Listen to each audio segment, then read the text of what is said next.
भगवान जटाऊ भगवान श्री राम जी से कहत नहीं हर देखनी हो जात सिया के, हर देखनी हो जात सिया के, ए रघुवर देखनी हो जात सिया के।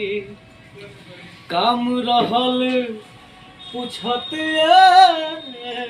रघुवर का कही हाल सिया के।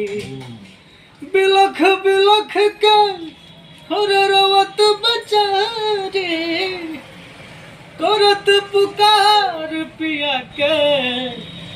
ए रघुवर देखनी हो जात सिया के। अंत में क्या भाव है? जब तक पंख रहे तन लागल अलरंगिया खूब पतिया से। उड़त उड़त हरे हाथ खड़क से कटलो से पंख खिसिया के।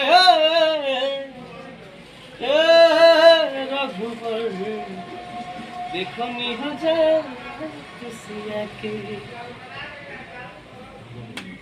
भैया नमस्ते। जे भी हमारा वीडियो देखत होई भैया लोग बता दी के सपोर्ट आगे बढ़ाई। सपोर्ट कर लो इनके।